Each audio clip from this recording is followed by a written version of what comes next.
ძალიან დიდი მადლობა ბენს, გამარჯობა მოგესალმებათ ვანო შოუ პირველი იუმორისტული შოუ TV პირველზე. თავიდანვე მინდა დავიწყო ფრაზით თავისუფლება ონისე ცხადაძეს და რეჟიმის ყველა პატიმარს. საერთოდ ფრაზა თავისუფლება რეჟიმის ყველა პატიმარს ისტორიაში შევა როგორც ფრაზა კართაგენი უნდა დაინგრეს. რომის სენატში ერთ-ერთი სენატორი ყველა გამოსვლისას ამთავრებდა ამ სიტყვით კართაგენი უნდა დაინგრეს. ხო და რა დაემართა კართაგენს მალე? ყველამ ვიცით. ასე რომ თავისუფლება ონისე ცხადაძეს და რეჟიმის ყველა პატიმარს. ჩვენ ვიცით რომ ონისე გვიყურებს, ამიტომ ეს გადაცემა შენ გეძღდება ხო? რა ვქნათ ონისე. მუშაობთ. ქვეყანაში მიმდინარე საპროტესტო ტალღის ფონზე ვიწყებ ჩემს მონოლოგს. 5 ამბავი მაქვს თქვენთვის. 5. კარგი, ცუდი, სასაცილო, სამარცხვინო და სავალალო. რომლით დავიწყო? მაგრამ არც ვიცი რომლით უნდა დავიწყო. მოდი 5-ვეს ერთდროულად გეტყვით. ყაველაშვილი თვით გამოცხადებული პრეზიდენტია. ხო, აი ამ 5 ამბავი არის, ეს 5 ამბავია ერთდროულად. ეს ამბავი მთავრობისთვის არის კარგი, ოპოზიციისთვის ცუდი, ხალხისთვის სასაცილო, იმიჯისთვის სამარცხვინო და საბოლოო ჯამში სავალალო, ძვირფასო მეგობრებო. ნუ ყაველაშვილი ეგრეთ წოდებული პრეზიდენტია, ხალხო. ეგრეთ წოდებული ისე გამიხარდა მე პირადად მეტი რო არ შეიძლება როგორც იქნა გავიტანეთ ჩვენი კანდიდატურა იუმორისტებმა. ჩვენი ყავს კიდე ესე იგი ჩვენი ესეთი ბედნიერი ვარ. ალბათ ეს ყველაფერი იმ ბრძენი კაცის გათვლაა ძვირფასო მეგობრებო. განათლებული კაცი რომ დაენიშნა და უცებ იმას გონება გახსნოდა. მერე სად წავიდოდა ბიძინა. სად წავიდოდა ბიძინა და ყაველაშვილზე კიდე 100%-იანი იცის რომ შანსი არაა გონება გაეხსნას. შეგახსენებთ რომ მიხეილ ყაველაშვილი არის ქართულ ოცნებასთან არსებული პარტიის ხალხის ძალის წევრი. სხვათა შორის ხალხის ძალამ თავზარდამცემი განცხადება გააკეთა. მოდით ვნახოთ ხალხის ძალის დეპუტატ მაჭარაშვილის განცხადება. მაჭარაშვილის თქმით, ხალხის ძალა უმრავლესობას ტოვებს და ჯანსაღ ოპოზიციას დაუდებს სათავეს. ხალხის ძალამ უმრავლესობა დატოვა.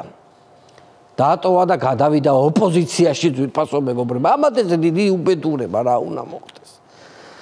აი ეს ყველაფერი რას გავსიცით ჩვეულებრივ პოლიტიკურ ეროტიკას.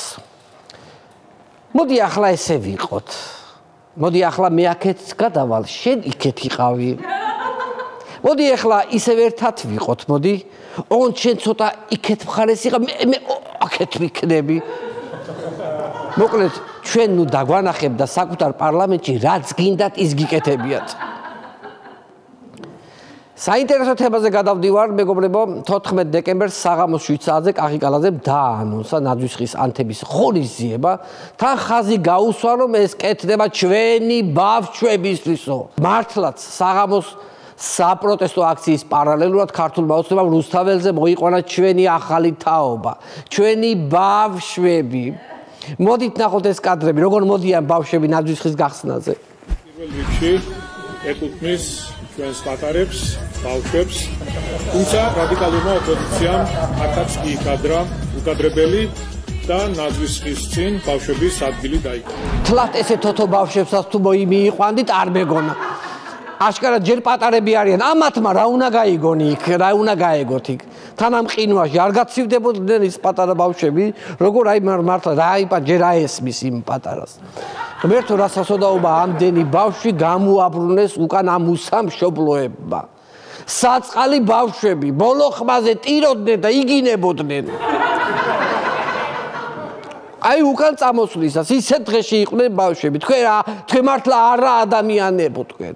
როგორ უნდა იცხოვროთ იმ ბავშვების სოდვით, იმ 50 წელს გადაცილებული ბავშვების სოდვით, რომლებიც ნაძვისხის ანთების ღონისძიებაზე იყვნენ მისული და ჩაუშხამეთ საახალწლოზე იმი. თქვენ ხალხი ხართ?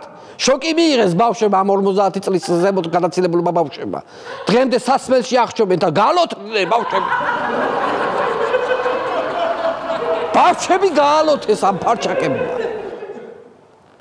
ამ ვაი ოპოზიციამ დაიწყო ინტრიგული კითხვები, ეს რანაირი ბავშვები არიან ამ ხელა ხალხიო და მე გეტყვით, მე რიან სპეციალურად ისეთი ბავშვები შეარჩია, ნაადრევად რომ აქვს ტანი აყრილები.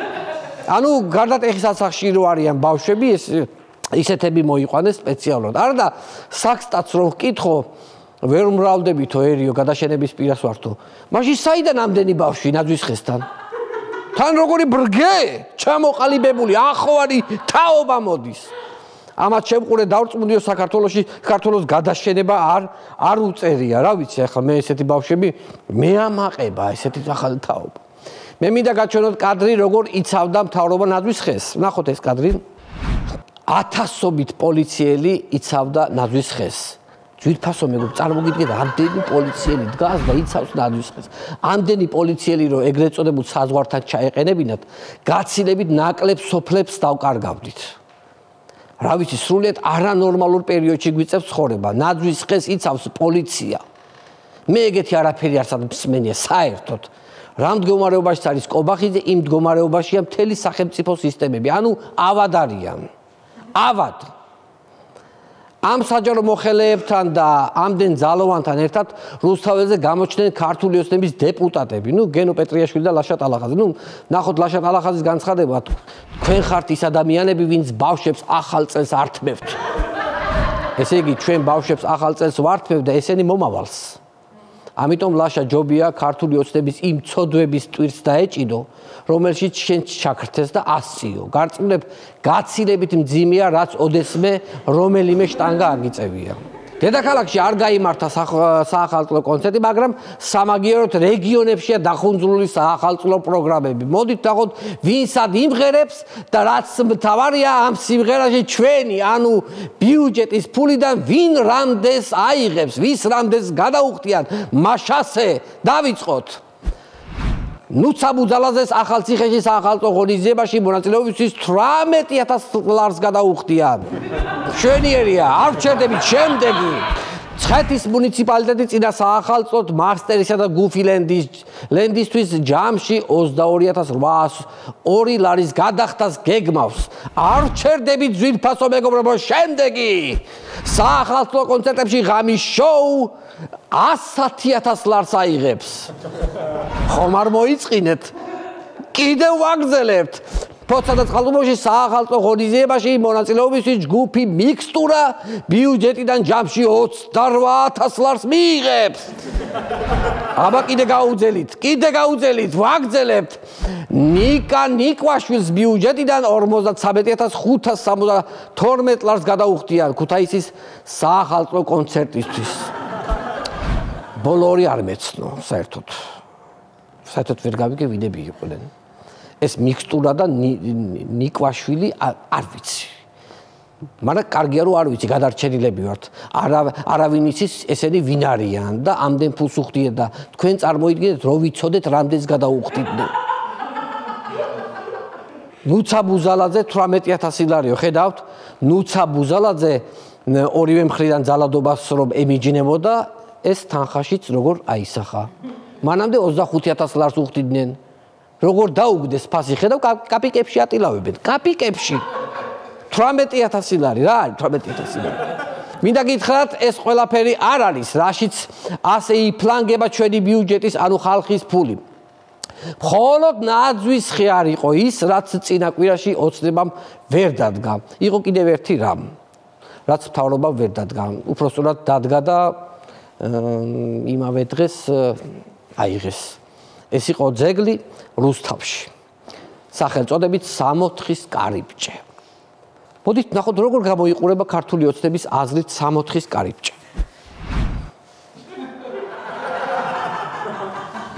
თუ შეიძლება არ დაგეზაროთ რა, პროდიუსერს მინდა ვთხოვო, რომ კიდევ ერთხელ ვაჩვენო 64-ის კარიბჭე. ახლო კადრითაც ხო არ შეიძლება ვაჩვენოთ. ხო, შეიძლება ახლო კადრიც კაი. ნახე რა საინტერესო. წესით ამ ძეგლის გვერდით უნდა დაედგათ გასაღების ძეგლი. რაღაც დატვირთვა მაინც ექნებოდა, მაგრამ ქართულ ოცნებას ამის გასაღები აქვს დაკარგული და ამიტომ ვერ დადგეს ფიზიკურად აი ამ ძეგლის გვერდით გასაღების ძეგლი. ეს ქანდაკება რეალურად რასაც გავდა იმას ასე პირდაპირ ვერ გეტყვით ძვირფასო ტელემაყურებლებო, ამიტომ შევეცდებით წინადადებით მიგანიშნოთ. საქართველოში უწყვეტი აქციების ფონზე ქართულ ოცნებას უკვე დაწყებული აქვს ქანდაკების ჟიმჟიმი. აი რანაირად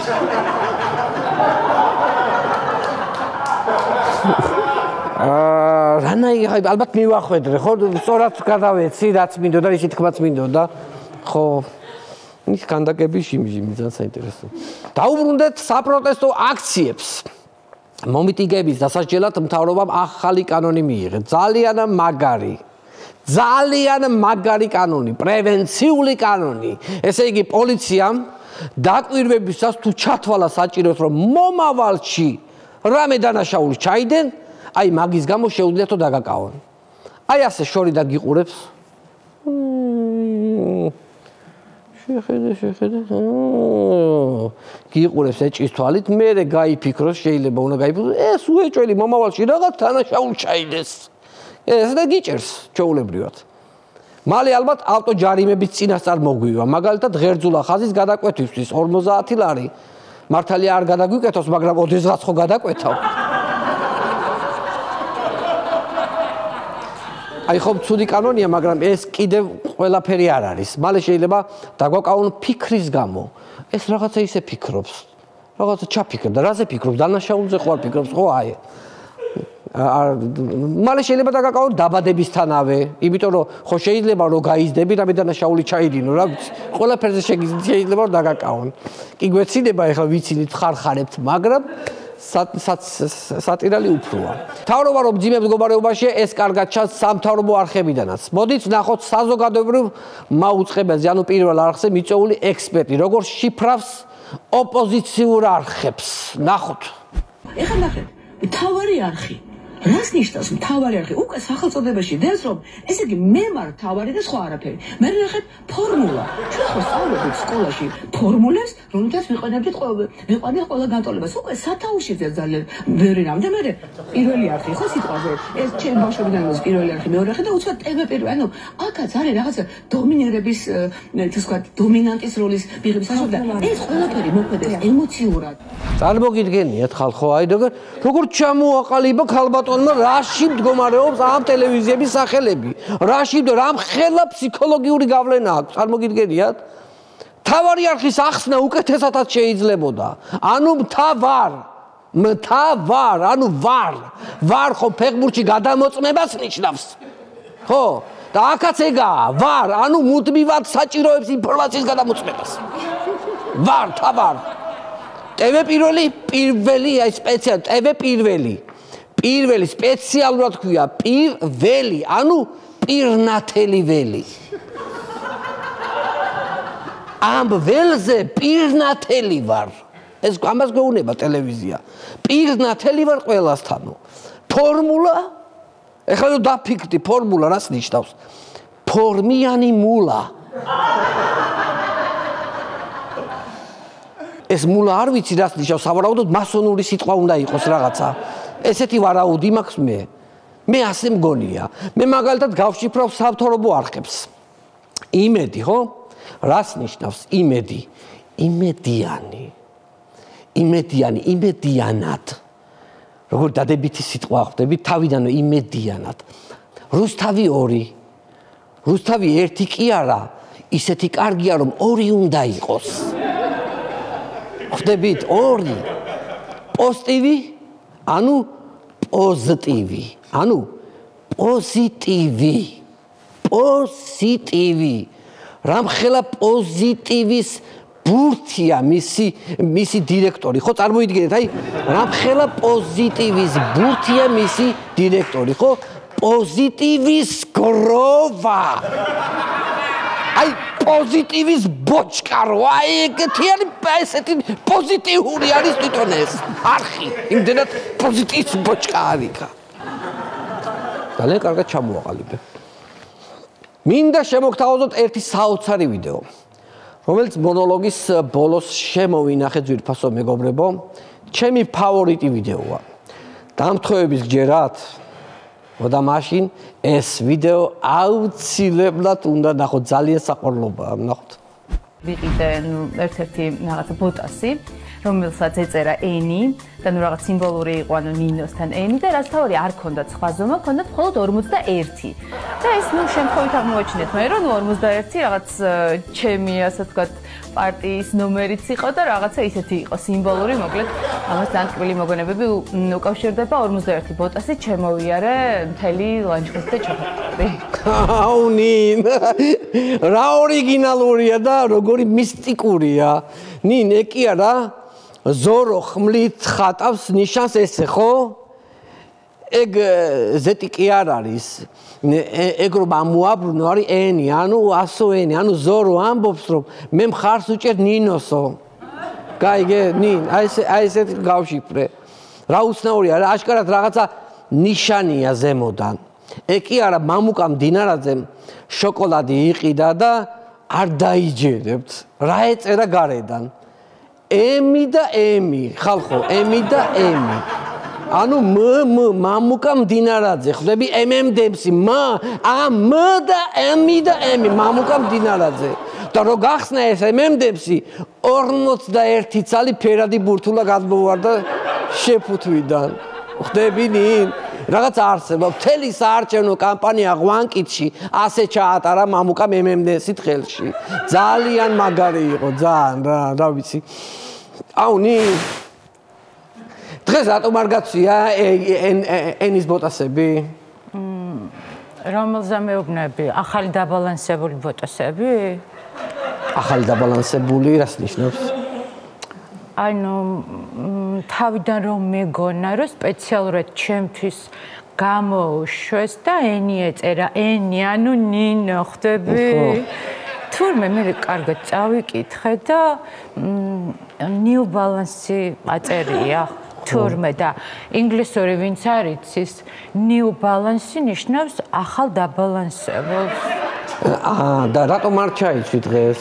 აუ რავი, ფეხის ზომა მაქვს 26 და ის ბოტასი არის 41. ჩემი პარტიის ციფრი და ზომა, მაგრამ სიარულის დროს ძალიან ვფრატუნობდი. მაინც ძალიან ინდივიდუალურები ნინო, ძალიან დიდი მადლობა. ძალიან დიდი მადლობა ძვირფას ტელემაყურებლებს, ჩვენ შოუს მუსიკალად აპლოდებს ბენდი თამუნა ლეკვეიშვილის ხელმძღვანელობით. ნინ გაიგე? ბენდი და ენდი, ანუ ენდი. დავამთავრეთ ამ ბენდი და თან ენდი, წარმოგიდგენია. ძალიან დიდი მადლობა.